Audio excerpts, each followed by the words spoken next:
My name is Ali Naqvi, and this is my colleague Rola Kadraki. We're third-year medicine residents at UC Irvine Medical Center going into cardiology, and our abstract is entitled Hybrid IVUS OCT Probing the Future. Now, as we all know, coronary artery disease is the leading cause of death within the United States. And while we have highly effective diagnostic and therapeutic interventions, many of these strategies fail to identify an entity known as vulnerable plaque, or a type of fibroatheromatous plaque that's at high risk for rupture and subsequent acute coronary event. Coronary angiography, as seen in image 1A, is the gold standard for evaluation for coronary artery disease. However, its 2D visualization limits its ability to detect vulnerable plaque. Therefore, by developing a tool that can accurately identify high-risk plaque characteristics, such as whether it's a fibrous atheroma, and distinguish it from stable plaque, and subsequent tailoring of therapy, we can prevent future coronary events. Two imaging modalities are currently used to examine intravascular anatomy and plaque morphology. IVUS, or intravascular ultrasound, as seen in image 1B, uses sound waves to provide information about plaque progression and plaque remodeling. It has excellent depth penetration with limited resolution. On the other hand, OCT, or optical coherence tomography, as seen in image 1C, uses light waves to provide information about vessel wall and has excellent resolution, but on the other hand has limited depth penetration. Therefore, by combining both IVUS and OCT technologies into a single hybrid probe, our goal is to improve our ability to detect vulnerable plaque. So our study set out to test the feasibility of an integrated catheter that combines IVUS and OCT into one advanced system. Prior studies have reported several developments of an IVUS OCT probe. However, these have had several limitations owing to their large diameter, slow frame rate, and the rigid tip of the probe being too long, which significantly limited the catheter's flexibility. So here we report improvements on the IVUS OCT probe as well as the imaging system itself. Our engineers developed a catheter with a diameter of a little over 0.5 millimeter, and the rigid tip of the probe is only 5 millimeters in length, making it a lot more flexible and capable of making that sharp turn to engage the coronary.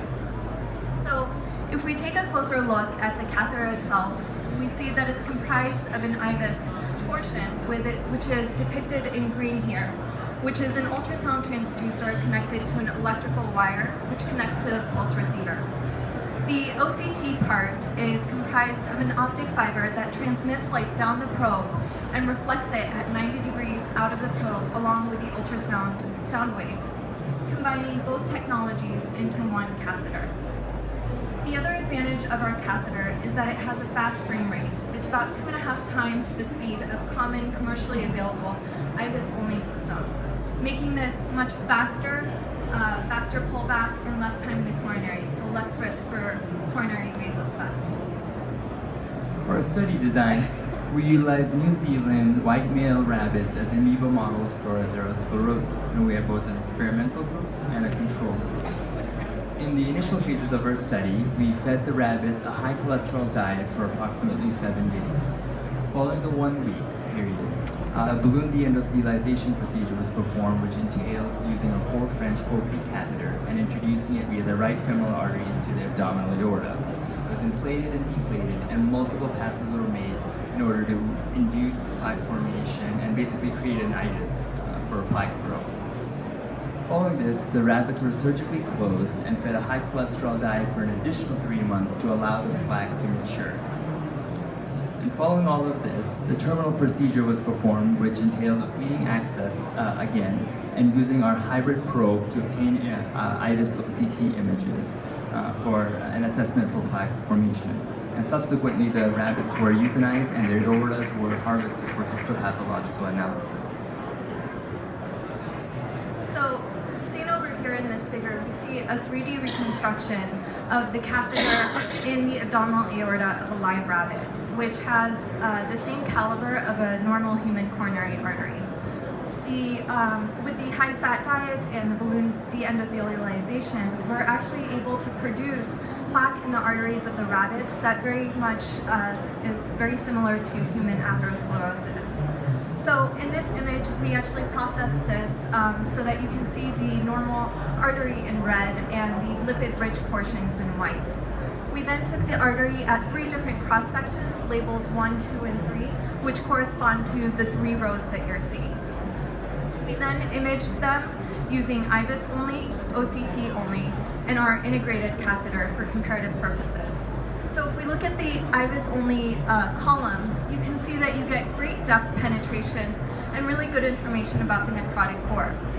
If we look at the second column showing OCT, we see a lot more information regarding the thin cap fibroatheroma, and that information wasn't as obvious in the IVUS image.